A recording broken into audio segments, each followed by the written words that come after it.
If you say I haven't done enough research, my response to you is you. Hello and welcome to the Bulwark's Next Level podcast. I'm your host, Tim Miller, with my bestie, Jonathan V. Last. And we're here this Sunday with my aspiring friend, Ben McKenzie, the author of Easy Money, Cryptocurrency, Casino Capitalism, and the Golden Age of Fraud. You also might know him as the Glenn Close of the Teen Choice Awards. 6 nominees, 0 wins. Ben, welcome to the show. Who kept blocking you from the crown? Who kept winning? Chad Michael Murray. Oh, Fucking he's handsome. Chad Michael. I get it. CMM. So handsome. And to be beaten by a guy named Chad with 3 names is pretty rough going, man. So thank 3 you for first that. names. Really. He won all 6 or just like 3 or 4? I don't know. You don't know. I don't know. I'm sure that he was wrote just it the down one in that my diaries. burns. That was just the one that burns. I mean, look, Tim, I'm not saying I didn't. Oh man, I can tell you about the first time I went to that. That was a hilarious experience, but it gets pretty dark. But all right. But yeah. I am the Glenn Close of the Teen Choice Award nominees. Thank you. That's the best intro ever. Thank you. Happy to do it. Well, we're going to do all crypto. The book is crypto, but for the elder millennials watching, they probably know you from the OC, and so we will do a little bit of OC porn at the very end, so you can stick around for that. But let's do crypto first. I want to start with something I'm sure a million people have asked you, but for new folks who are coming to this, what happened? How did this happen? All of a sudden, it's COVID, and you have an acting career, and you decide I want to be a Bitcoin investigator. Write a book about how Bitcoin is bad. Just give us the basics here. Yeah, I mean, obviously the COVID pandemic put the entertainment industry on ice in terms of actually practicing it. You can't act with somebody if you have to be 6 feet apart from them at all times. And so I had a lot of time on my hands, and I have a degree in economics, undergraduate degree, 20 years old. Hadn't really used it much in 2 decades of show business. The last thing people want to hear about is the dismal science in Hollywood, which is all la. And yeah, a buddy of mine came to me, and I love him to death. I've known him forever, but he gave me this terrible financial advice in my 20s, and he encouraged me to invest in this obscure company that was going to create synthetic blood or something. And he had heard about it.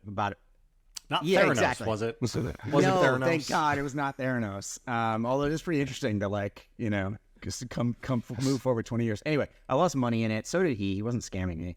But he came back to me in 2021. He was like, dude, you got to buy some Bitcoin. And I was like, I'm not going to, but tell me more. Actually, I almost did. I was caught up in the FOMO. I mean, that's what happened is I came down with a serious case of FOMO, just like so many other Americans. I mean, it's pretty, we saw all these knuckleheads getting rich, and the media was borderline berating us with these stories. I got in on AMC. I didn't do Bitcoin. I got in on AMC, nice. And then my dad, who's a financial expert, told me to sell way too soon. I'm still bitter about that. I was going to ride that rocket ship to the moon. Anyway. That's a great story. This is the thing, right? As I was reading your book, Ben, what your buddy said to you was exactly what I thought, which was, okay, none of this makes sense to me. But if this really is the future of money, then shouldn't I have a little bit of exposure to it? Yeah. Right? Yeah. And this is how, and I know how your buddy thought. And, yeah. And on a personal level, on an individual level, I completely understand the motivation, and I don't even begrudge it as a, armchair economist. I'm not a financial advisor, and I am not offering anyone financial advice on this podcast, but I'm, kind of serving in a capacity here as a journalist, author. I don't even begrudge people doing that, right? If you're betting what you can afford to lose, then on some level, I think it's okay, except that if 40 to 50 million Americans put 1% of their investable capital into Bitcoin, you see what happens, right? Is the bubble just gets huge, and a lot of shady dudes end up making most of the money, right? I mean, Sam Bankman-Fried and, a few other guys. And most of that money, comes at your expense. I mean, it all comes at your expense because it's a zero-sum game economically. It doesn't really do anything productive. So it's just transferring value between the players. So it's like, it's like 3 of us sit down at a table in Vegas. You might win a hand, Tim. You might win a hand, JVL. I might, but we're not putting capital productive use. If I win money, it's coming from your pocket, right? But crypto is not a fair game.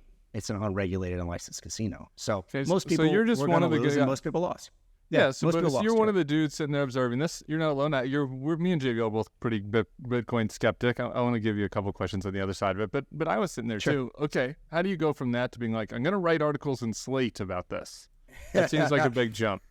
Yeah, that was a little bit of a jump. I mean, I was also, my pandemic hobby was like, I was going to, I wanted to make money initially. I got FOMO, and I didn't know what to invest in. I'd never invested in the stock market. So I started reading, I opened up an account and it just sat there because I didn't know what the hell to do. And I started reading. I was like, oh, we're in a bubble. Like, the only way to explain this madness, I mean, this was 2021. So this was meme stocks. This was people buying links to JPEGs of bored monkeys for game stonks, millions of fake money. Yeah, game stomps. Like, people were buying land in the metaverse for some fake money. Like, it was absurd. And the only way to explain it was a bubble born of easy money. The easy money times that had started in the subprime crisis and kind of went crazy in its response to the pandemic. So I figured if I can't be long, I'll be short, and I'll bet that some companies that seem particularly full of it are gonna crash, because historically speaking, fraud runs rampant in bubble times. That in a roundabout way through my buddy that led me to crypto, and I was like, oh well, I think that's also baloney. So I bet him, and I bet a little bit of money on crypto crashing, which I basically was too early on initially, and then did okay. But what troubled me about crypto, and the reason I felt like I had to speak out, was like, unlike all these other companies, because I'm not public with like I feel like it's nobody's business, and I'm not there to offer financial advice, so I'm not going to talk trash about any company. I'm certainly not going to talk about any company I have a position in, and I'm not going to talk trash about any company that's supposedly regulated if I can help it, because that's the regulator's job. But what troubled me about crypto was like, it was being sold to the average American as the way to make money, but it was economically an unregulated, unlicensed security, or in the laws, the eyes of the law, in my opinion, should have been classified as an unregulated security. And it was sold to the investors, the average American, with no protections, no investor protections. And that's terrifying. I mean, 20,000 fake currencies out there. That's more unregulated and licensed securities than exist in our regulated markets, than in the major indices, the NYSE and the NASDAQ. If I was right and it was all bullshit, then real people were going to lose, like regular people were going to lose a lot of money. And I felt like I had to speak out. So I got high, and I thought I should write a book. And I was like, oh, yeah, that's a great idea. And then I woke up and I didn't know how to write a book. And so I got high again, and I saw this journalist had written this article, even Donald Trump knows Bitcoin is a scam, Jacob Silverman. And so, I followed him on Twitter. He followed me back, and I saw he lived in Brooklyn. I was like, oh, well, I'll DM him and go on a bromance date. And that's what I did in August of 2021. Took him to drinks at a local Brooklyn bar. I was like, hey, why don't we write a book? I don't know how to write about events that haven't happened yet. What could possibly go wrong? We're off to the races. Sorry, it's a very long answer to a short question. That's what happened. Were you? Did you feel a sense of like physical anger and agitation watching this train wreck happen? Because as you said, I mean, I kept reading this and I was like, oh, this guy. I'm with this guy, because I felt, I was writing like little pieces here and there about it when I wasn't doing politics and saying this is all crazy town. But yet, as the famous Keynes, what's the famous Keynes line about how the market can stay irrational longer than you can remain solvent? It's a great, that's one of my favorites. Yeah. And so there's nothing you can do about it, really, when you're in a bubble. Like, you think like, oh, I'm smarter than everybody, but then it doesn't matter, because mass delusions will go on until they stop going on, and you have no control over it. Yeah. And so in a weird way, was the book like you working out that angst? It's my very, that's what I kept thinking. Yeah. I mean, in a way, it was initially like, let's see if I'm right. I have this thesis that is, borderline. I mean, it's definitely off the beaten path. At the time, we were being told that crypto was like going to cure everything, right? It was a panacea for all of our ills. And I was going the other way. And I think I'm a fairly reasonable person. I was definitely aware that I could have been wrong, and me being wrong publicly in such a big way would have been really bad for me and my career. And so it took me some time to summon the courage. But by the time I had done, 3 months of research, I was like, this is shady as F. at a minimum. You I can cuss there. Oh, okay. Yeah, we can This is cuss. shady as We fuck. cuss a lot. I assume so, but I don't know. It's a family podcast. It is a family podcast. We cuss anyway. There you go. Just like my family. Get that tip jar. Daddy's going on a Bitcoin rant. Just bring it out. My kid's better not be listening. Yeah, it was shady as fuck at a minimum, and so I felt like I needed to do it. Yeah, I don't know if that. Sorry, I don't even know if that answers your original question.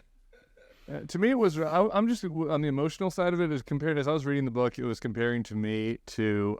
So I'm not sure how much background you got on the Bulwark here, but many of us are never Trump Republicans. People who are Republican and bail on the party over Trump, and there was like this similar emotional feeling to reading your opening chapters of me being like, I know I'm right, that this guy is an asshole. I'm like, all these people that I'm working for, I know they're wrong, but they're getting paid off. Like, they're getting White House jobs, and I'm depressed. Dude, that's exactly I'm the out here same. reading A Little Life, and like, my career is going down, and I'm getting depressed, and all my old colleagues are getting great jobs, and I was like, I was reading you watch that about like Matt Damon is on the Super Bowl, and all these celebrities are making money off this, and I'm like, they're wrong, I'm right? With there's a little bit. Right? Dude, no, absolutely. I completely, and when you reached out, that was the first thing I thought of, was like, I felt powerless, like so many of us who were like, look, man, politics aside, like, Trump's a con man. Like, he's just a con man. Like, dude, not even a particularly, I mean, he's a successful one, but like, not like sophisticated. Like, he'll tell you what crimes he's committing in a press conference,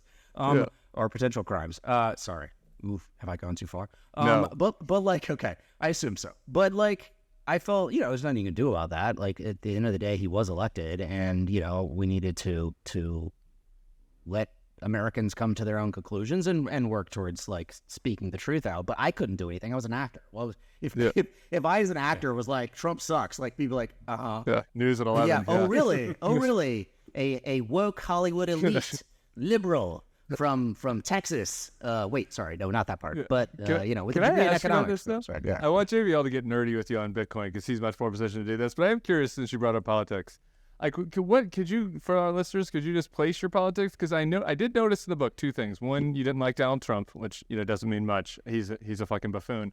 But there was a little hint of, you might be a little bit of a fiscal hawk. I don't know. You seem to express some concerns about spending, a lot of spending and easy money with the Fed. I don't know. I caught maybe a little hint of Paul Ryan in there, or maybe I was wishful thinking. No, okay. Sorry, buddy. Okay. No, sorry to wishful disappoint thinking. you. Okay. Yeah, no, look, man, I feel like our system's all fucked up. So, I mean, who doesn't? But and I am not running for office, and I do not want to run for office, and I find politics, quite frankly, I don't know how you guys do it, because it seems, I mean, I think crypto is gross, but like politics is really intense. But I would say I'm well, maybe somewhat similar to you. I feel not alienated from my party as a Democrat, but like, I'm pretty upset about corruption. I'm pretty upset about the corruption, and the corruption or unethical behavior is pervasive. And I think it's as it relates to crypto. You're talking about like the SBF. I'm not just talking about, I mean, definitely crypto, but in general, I mean, I believe capitalism is swallowing our democracy, and I'm not anti-capitalism. I believe about capitalism what Churchill said about democracy. It's like the worst system ever created, except for all the rest. Like, it's fine if we can fix it and actually govern it in a democratic way.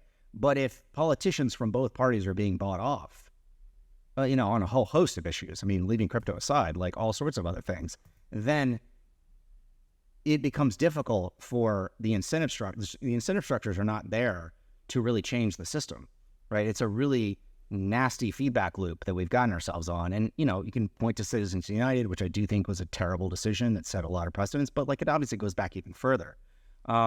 So yeah, I guess I would describe my politics as like anti-bullshit. I'm like not happy with like when Democrats excuse the behavior of certain high profile members, and like, Congress people and people in public office should not be able to trade stock, for example. Like, that's just ridiculous. That is so absurd.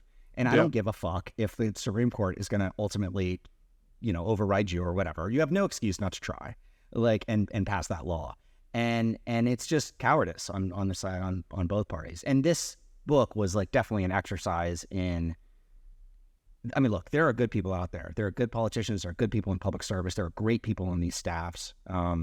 But there are also, people that are supposedly representing Americans that I don't think have their best interests at heart. Yeah, you can start out as Paul Ryan, but if you go, the deeper you get into crypto, the more you come out like Elizabeth Warren, right? Well, at least on that issue. I mean, the thing with crypto, I kept trying to be like, there's got to be something there, right? But it really is only useful for gambling and for criminal activity. I mean, it doesn't do anything. There aren't any. And even the criminal activity stuff is, it turns out, like really curtailed, right? Because you can chase, there were all these high profile examples of the FBI being able to chase because the ledger is public, right? Chase people through. It turns out, you can't even really money launder through it that way. Well, I mean, it's not, look, money launderers don't have a high bar, right? Like they're used to taking a pretty significant haircut, right? If you're just trying to clean your money, you might take, I don't know, 60 cents on the dollar, 40 cents on the dollar, right? I mean, a clean 40 cents is worth a hell of a lot more than a dirty dollar. So it does have some usefulness, and never underestimate the stupidity of criminals, because like a lot of these guys will do it even if like it isn't probably a good idea. They have a high risk tolerance, as we say. So I mean, it's like, I look at all the shit that it facilitates, and people are aware of ransomware, but like really think about it. Hacking has been around forever. Hacking is unfortunately not that hard to do, I'm afraid. And it's the getting paid part that's the hard part. And that's what crypto is great for. Because like, let's say you hack into some government office or some major corporation, you want to get $1 billion in cash. Well, what are you going to do? Meet them in a Home Depot parking lot with like 3 truckloads of, traceable money? No, crypto. But these knuckleheads, I mean, look, North Koreans have gotten away with it, but like, these other yahoos, like, it's a public record, dude. Like, if they can figure out what address you own, they can figure out what you did. The problem is it takes work. It takes legwork. And there's so much criming going on that for a while it took a long time to surround it, if you know what I mean. And they still don't have it completely under control by a mile. They're still working on it.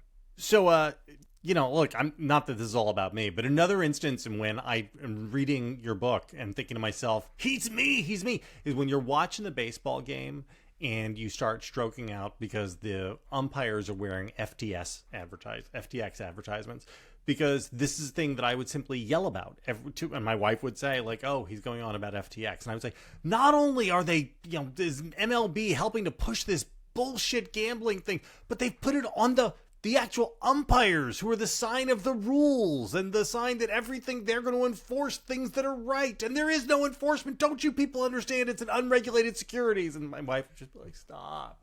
Hey, same here, brother. They literally bought off the umps. They literally paid the umps to advertise for them. It's a pretty amazing trick. And apparently that's the first time it's ever been done. Apparently there's never been advertising in umpires' uniforms prior to that. No, it was reserved for when an umpire had died and they wanted to honor one of their colleagues, and now it's FTX. And hopefully there never will be again. Yeah. But here's my question for you. The first big one, which is that a lot of times you look in a scam, and you talked a little bit in passing about Bernie Madoff. Bernie Madoff's scam was really good, right? I mean, he got away with it for 25, 35 years or something. He did it very, very well. And the people you see are really smart, and you say, okay, I understand how people get snookered by this. As you point out, over and over and over again in the book, they're just red flags everywhere. It's not, I'm gonna just Tether, because you talk about Tether a lot. Tether had at one point a $69 billion valuation and 12 employees. Yes. And they were, for people that don't know, they were the ones behind stablecoin. So that was supposed to be the normal one. And, these people were supposed to be the normal employees, ones. Right, one of them was a plastic surgeon who had defrauded Microsoft. Another one was a CEO who had been a vitamin salesman. Their chief counsel worked at the poker site, which let people cheat. Yeah, it had a secret God mode where you could defraud the other customers. Yeah. Why is it that so many? And I understand like the masses. I understand why average Americans would get snookered, but why did like institutions and VC funds and people who are supposed to care about tail risk? How did the rest of the world, right, there was sort of that top level of the financial system, not see what was happening? I mean, it's actually a fallacy that we sort of ascribe, intelligence to these supposedly sophisticated firms, and sometimes they're intelligent and behave intelligently, but greed is a powerful motivator. And if you're running a VC, if you're a VC and you're trying to 100x, like, you're supposed to take wild risks. I mean, the story that really stuck out to me was Sam Bankman-Fried's trying to raise $1 billion from Silicon Valley VCs, and he's on a Zoom with them. And he's talking about, oh, FTX is going to, change money, and you're also going to be able to buy car insurance on it, and whatever. It's the everything app. It's going to do everything. And they're like, and he keeps looking over at the side of his screen every once in a while. And they realize that he's playing a video game. He's playing League of Legends while on the call with them trying to raise $1 billion. And now, normies like you and Power me... move. Yeah, we'd be like, well, that guy's sketchy as fuck. Like, I'm not giving him my money, but VCs are like, holy shit, he's so smart. And he so doesn't need our money. We must give it to him. I don't think it was intentional on Sam's part. I mean, Sam has ADD, and I think he's notorious for playing multiple games at a time. So, it really stuck out because it deconstructs, like, it just destroys these myths that, like, VCs are brilliant. Like, in easy money times, everyone looks like a genius. Right? It's like I threw money into, I bought an AI stock of some company that's never going to have a product. But they went up 100% yesterday. So I'm a genius. It's when the fit hits the shan and like easy money goes away that, you see you swimming naked to quote Warren Buffett. So it's not surprising to me that like, look, and the other thing is, quite frankly, if you got in early and you were an insider, you can make a lot of money at the expense of other people. I mean, that's the real kind of cynical part. And there were there are American companies, VC companies that got in early on these coins and sold them, effectively to the general public. And, we'll see what regulators say about that, but it'll be interesting to see. You did an on-camera interview with Sam Bankman-Fried, which, frankly, you didn't spend enough time on it in the book. I could have had a whole nother chapter on it, just with all of your stuff on it. But my favorite part of it was that at the end, so for people who may be watching this who don't run, FTX, which was Sam Bankman-Fried's company, was notoriously poorly run. And we'll talk about some of the details of that earlier. But for instance, multi-million-dollar expenses would be okayed with emojis. This would, somebody would say, "Can I spend the money on this on the internal Slack?" And then like a thumbs up emoji would come through, and that was how. But so when Sam Bankman-Fried went off the record with you and was talking about Giancarlo Devasini, who was the CFO over at Tether, I think, and said, I would not run a company the way he does. Did your eyes fall out of your head? It was like the weirdest moment ever out of a really weird interview where he goes, look, there's more stuff I could say off the record.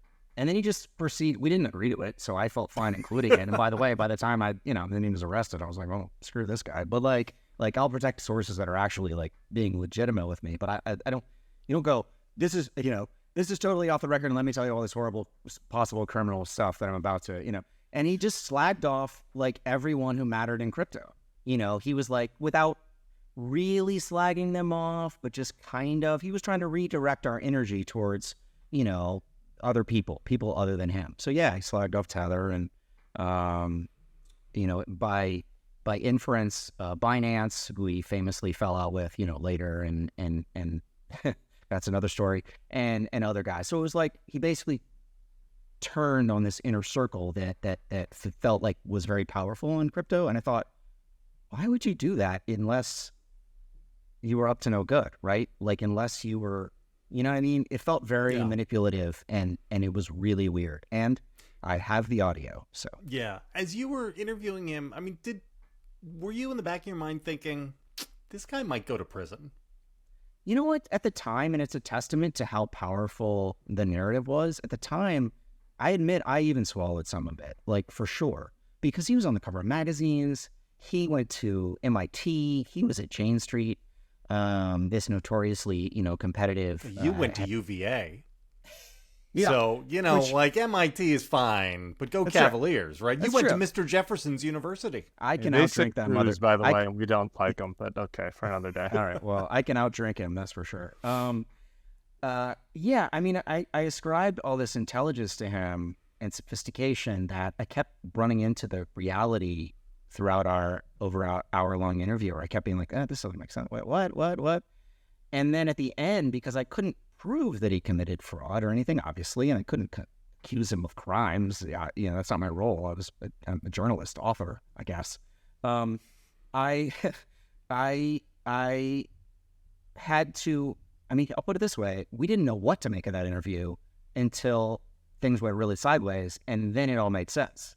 And so basically, actually, Jacob had done a pass on the interview, and I was like, no, actually, I'm just going to rewrite the whole thing and just do it, because not that you done it wrong, you've done great, but like, it was hard to know what to make of it, except this was sketchy as fuck, and something was going to happen. At the end of the day, the scam was even more simpler and dumber, the alleged scam, even simpler and dumber than I ever thought it would be. It was simple. He changed one line of code in millions of lines. He got his lieutenant to change one line of code in millions of lines of code. And that created a secret backdoor where he could borrow, quote unquote, against his customers' funds and basically like spend all of their money. Pretty simple scheme. This is one of the big questions, is where did the money go? Because FTX took in about $16 billion worth of customer funds. And then when everything hit the fan, we started to finally see the books and the ledgers, it looks like the total number of assets were really, really small, and a lot of the assets were phantom. And so, like Serum, which is, I don't think you talked about FTT a lot, but Serum, which is a coin that Alameda created, which for free, right? Because they just made it. They made this coin, and then they sold like 3% of it in the open market and held the rest of it, and then just said on the balance sheets that what they were holding was worth $2.2 billion. And so, I mean, the money seems to have evaporated, right? It isn't like they went and bought because it was never land there in Florida. Well, because because it's never there, right? I mean, you're saying like somebody bought 3% of something, and then you're valuing the rest at that price, when in fact no demand, very little real organic demand exists for that asset, the quote unquote asset. But where did the customer money go? Like, do have people have the forensic accountants figure this out? Oh, is it really just that? I mean, Sam, Lamborghinis, hookers and blow. No, he drove a Corolla. He slept on the floor. He was going to give it all away. I mean, he gave $100 million to politicians, allegedly, through a straw donor scheme. Political consultants got the money. Another win for another political campaign consultants. And by the way, both parties. Woo-hoo! Yeah, right. He spent $100 million on that. I'm assuming the FTX arena wasn't cheap. Celebrity endorsements, Bahamas real estate, investments he made in various, and then you're also getting into like, look, man, behind the sort of farcical crypto bro front of the crypto industry, which is easy to mock, and I enjoy doing so very much. Behind that, there's some serious dudes. Like there's some, that can be used for serious crime. And so I think those people are all too happy to have somebody like Sam take the fall for, you're ending up in situations where, put it this way, Alameda was the biggest or second biggest client of Tether. Those guys that you were mentioning before, the really not shady at all guys. So we'll find out what that was about and how that worked at some point. But there were so many clues for fraud. It was just wild. So why hasn't the whole crypto world gone to zero? I mean, there is still Bitcoin still exists with a market cap. Ethereum still exists. The Bored Apes Yacht Club still Bitcoin's still doing pretty good. Actually, it doesn't just still exist. I don't know. I mean, like still after 30, the big fall, I mean, I was listening to like one of the sports that Haral Bob is a big kind of a sports stats guy that got rich gambling on sports. I was listening to him on a podcast, and there was an anti-Bitcoin guy saying like, how do you feel about Bitcoin now, or Al Bob? But he was in early, so he's like, I've still made a ton of money. Like I'm still up, right? So it's still doing quite well, I think, depending on when you got in. Yeah, totally. I mean, it reminds me a little bit of GameStop, right? So when GameStop had its big explosion, right? Because the subreddit Wall Street Bets came, and people decided they were going to pump GameStop up. And it was crazy, and GameStop was never actually worth like $133 a share or whatever it was. And after a long while, it eventually collapsed. But even when it collapsed, it was still trading at like 50% over what it had been pre-Mania. Yeah. And that's, I guess, what I don't understand. Like, we're post-Mania, and yet there are still people in these things that should... Again, we've all seen with it, it's fraud, allegedly. Yeah. Like, why aren't they at zero? There's still some mania. Yeah, sure, because some people still believe in it, right? I mean, it's just a story. Economically, it's an economic narrative. I'm really into Robert Shiller's Nobel Prize-winning economist who's talked about this. But, like, economic narratives, the more powerful they are, the harder they die. And so as long as people believe in it, it'll exist forever. I mean, even after potentially some other people, get charged with crimes and some other big players potentially, possibly in the future go down. But the other answer to that, in addition to the belief thing, is, fraud the Bitcoin market is notoriously illiquid. There's very little real liquidity there, meaning real organic demand for the coin. Ownership is highly concentrated. I think it's 0.1% of wallet addresses, or maybe it's 0.01%, control 27% of the supply that can ever exist. Jeez. So if you think of it as a commodity or security, it's like it bears more resemblance to a penny stock in that sense.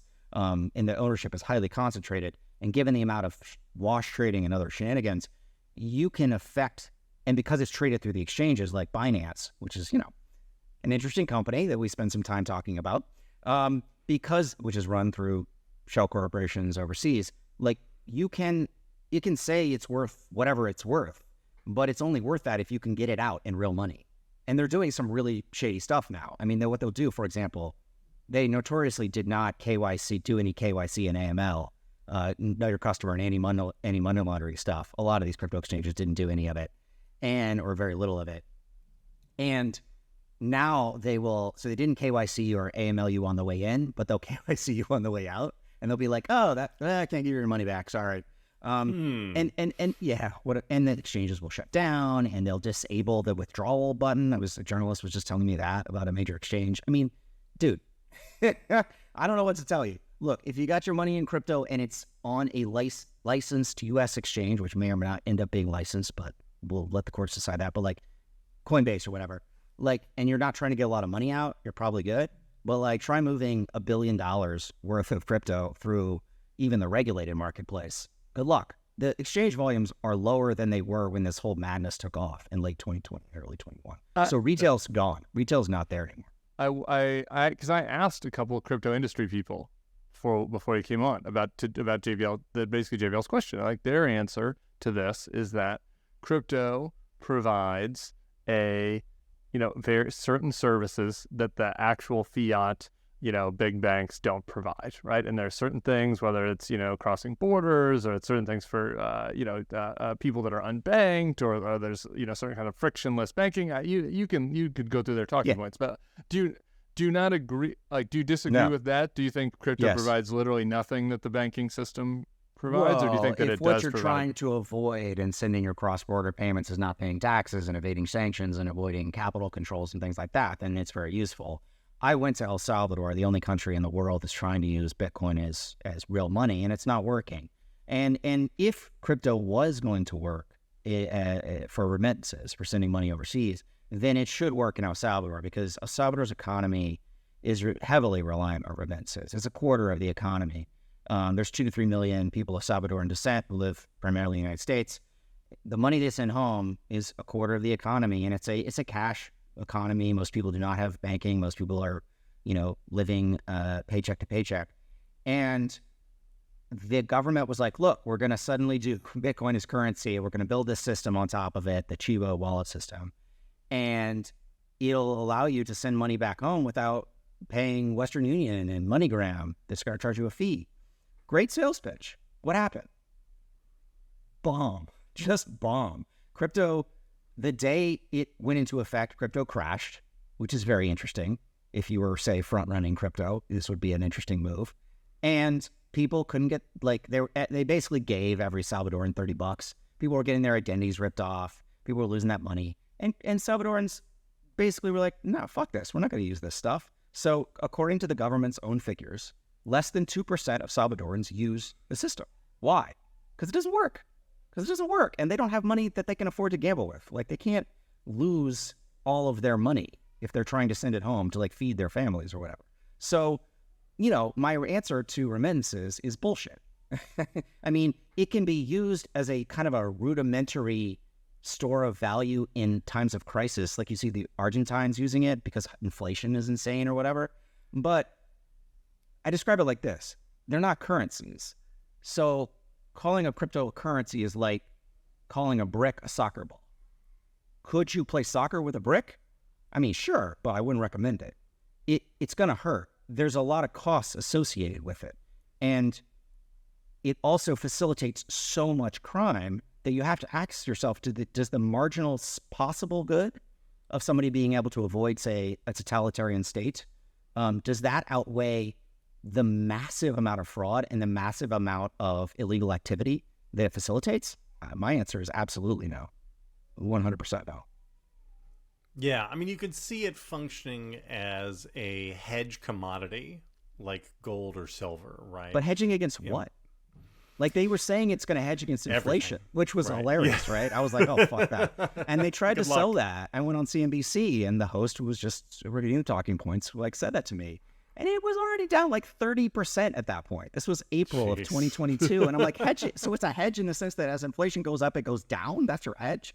Like, these are just stories, guys. Like, I know these guys want to believe in it. They got in early. They did well. Like, good on them. I'm not accusing them of committing crimes, but, like, that's just a pyramid scheme, Ponzi scheme, right? You got in early. The thing went up. Like, congratulations. Like, get out, by the way. Like, I mean, not that I want to give advice to these guys, but, like, and they're so defensive now, and they're so angry now. Why are they so triggered by just, like, an actor who wrote a book? If their industry is so transformative, like, gee, Ryan Atwood's really getting under your skin.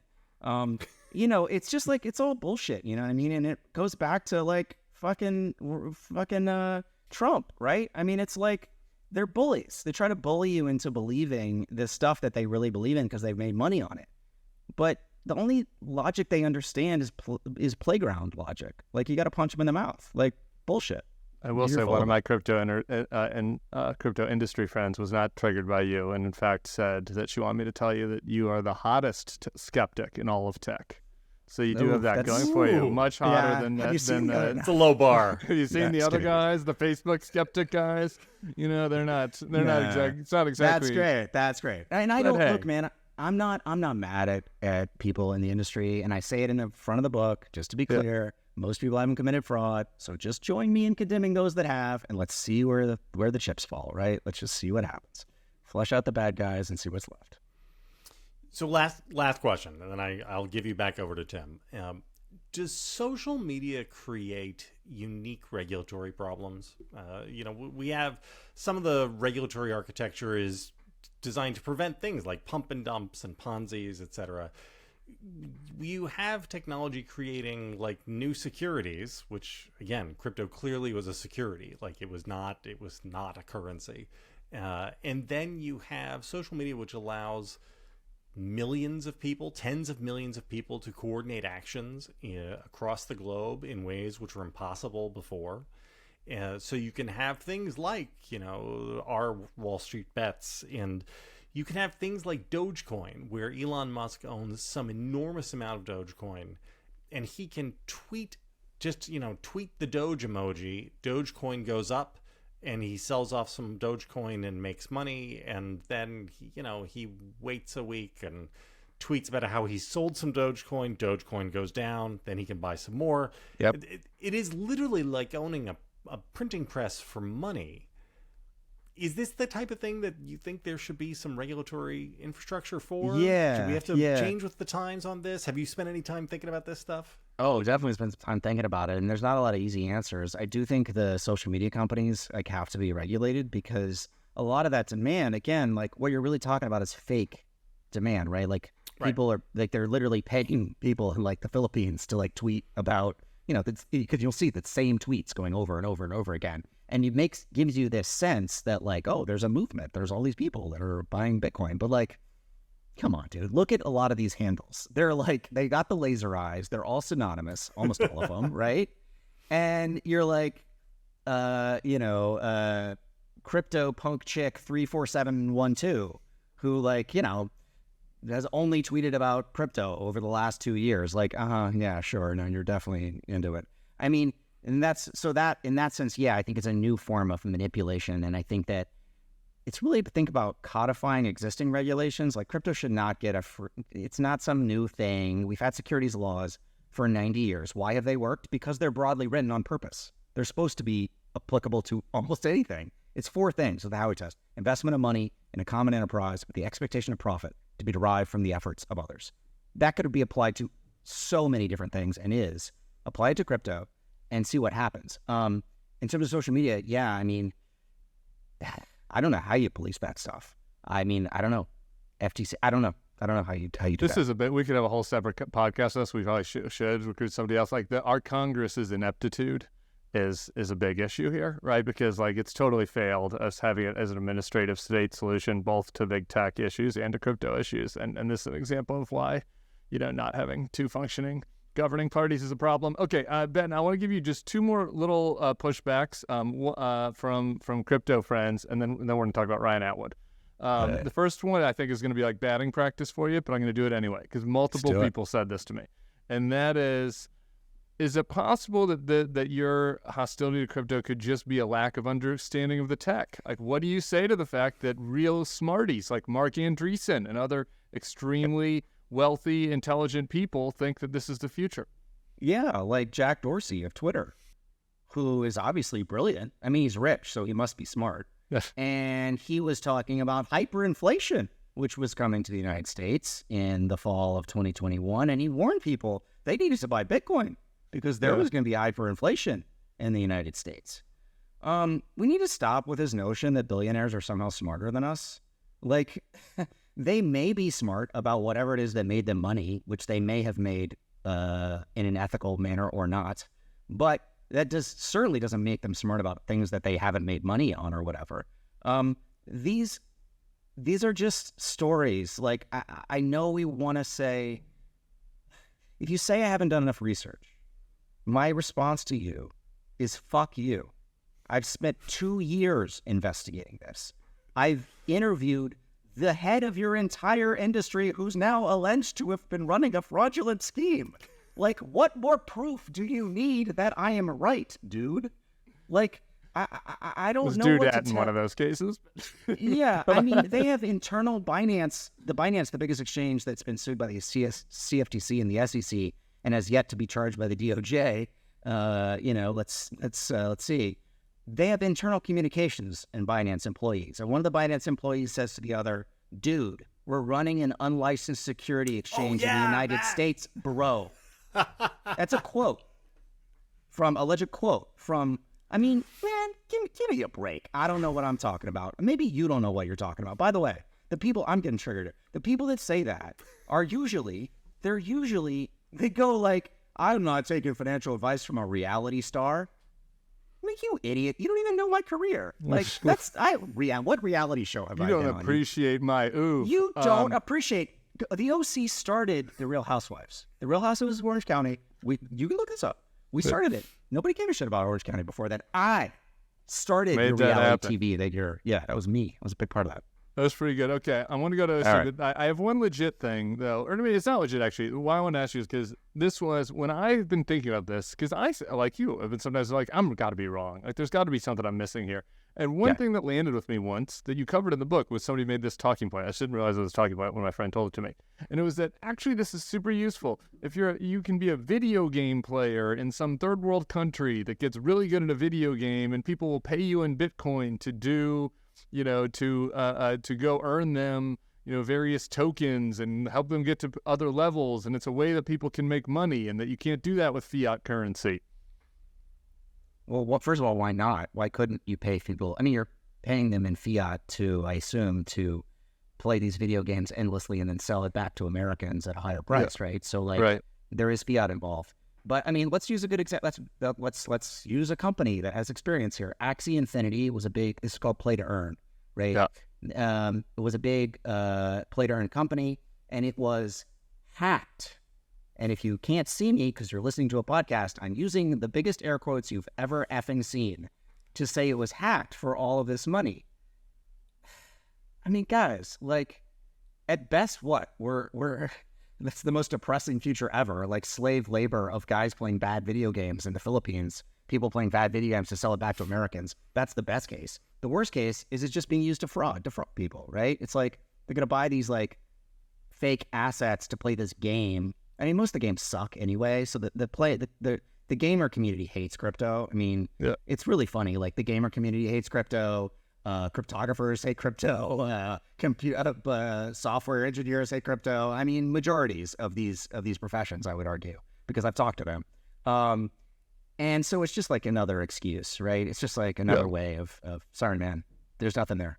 Okay, OC porn. And then we're going to do a quick rapid fire. JVL, I'm leaving one of the rapid fires. I'm going to give you a minute to think about a baseball rapid fire. We got a baseball person. I don't do baseball, all right? So you're going to close us out with baseball. But first, OC. Which one do I want to do first? When did you know it was going to happen for you? Like, when were you like, oh, my God? Was it Ep 1? Was it you walked on the set and you just looked at all the pretty people and you're like, this is going to hit? Or when was it? No, I didn't know what I was doing. I'd never really worked before. I probably spent 3 or 4 days on a set in my life prior to getting, the lead of this pilot. And so I had no idea what I was doing. I was scared shitless. And who was your competition? Do you know? Is there another famous person out there that you beat out for Ryan Atwood? Look, I don't have any beef with him now, but Chad Michael Murray claimed at the time that he was offered my part and turned it down. Look, you breaking news here, Tim. You're breaking news. See, I didn't know that. I've been trying to be classy about this. But he did claim, you can read about it. I believe it was in Entertainment Weekly. And at the time, I was quite sensitive about this. I was like, come on, what are you doing? Like, don't say that. I don't know if that's true. I had a crush on him during One Tree Hill. So this is, now I'm getting uncomfortable. He has good hair. Sorry, continue. He has good hair, and I wish him nothing but the best. When did I know it was a hit? We were shooting and it felt like it was going really well. And and the energy was good and the vibe was good and it was great script by Josh Schwartz and Doug Lyman, who, directed Mr. and Mrs. Smith and Swingers, who was what I was really a big fan of him at the time. Great director. He directed the pilot. We wrapped on a Friday. They were editing it as we shot. And the following Monday, I needed a car. I had bought a $500 1986 Cadillac DeVille out of the Penny Saver because I didn't have any money and I needed a car in LA. And so I'd done this pilot and gotten enough money where I was like, I was going to go and buy a car. So I was with Brody, actually, Adam Brody, and we were at the IKEA, not the IKEA, sorry, the Subaru dealership or something, right? Yeah. And I got the call from my agents that we were picked up. So we were picked up on a Monday after the Friday. Like they literally saw like a rough cut. Wow. And I went to the Infiniti dealership and I got myself an Infiniti because I was like, and I got a car with a spoiler, and Brody gave me so much grief for that. I got a car with a spoiler, and he made fun of me forever for that. So that's when I knew. That leads into my next question, actually, which is, were you annoyed that the show hit right at the moment when the hipster vibe was coming in? So your dorky sidekick ended up, kind of outshining you as being the person who, like, girls have, on posters on their wall. Now it's supposed to be you. You were supposed to be the pretty boy. First of all, I did just fine. So don't cry a river for me. And secondly, Josh Schwartz, who I love and who I'm so friendly with, and Adam, Josh is a version of Adam, right? I mean, he's this Jewish kid who at USC, actually at UCLA originally, I think, and then he transferred to USC. Like, he realized there was this whole culture in Orange County that he wanted that he could write about and as an outsider could write about. So, the character of Seth is very similar to Josh. And, at the end of the day, like, the writing's going to go that direction, and Adam's unbelievably talented. And, so, at the end of the day, I was like, okay, that is what it is. So you don't think it was the hipster culture. It was Josh giving him a nudge. I'm just playing. Well, no, the hipster culture was also happening. It was in the air. It happened. You know what I mean? There. It was and in at the end of the day, like, 8 years earlier, you would have been, what was this JVL, we need your Gen X knowledge here. What was Brendan's? Brendan in 90210, Jason Luke Perry. Yeah, Jason Luke Perry. Yeah, Jason, but both those guys were like bros, like you know, and you bring in dorky Adam Brody, and it's like right at the moment that, metrosexuality is coming in. I was also, a friend was pointing this out at the time, trying to make me feel better, because I was feeling like, oh God, I'm just gonna be that guy that was like, you were on that teen show that one time, and now you're whatever, you're hot, you're trying to sell me like life insurance at 3 a.m. on cable TV. And my friend was like, you're pretty unusual because you got cast in your big breakout role against type. Like, you're not actually anything like that guy. I mean, in the sense that, like, I'm an econ dork. I mean, so I think in that sense, I felt uncomfortable for a while. But here's the good news about this shit.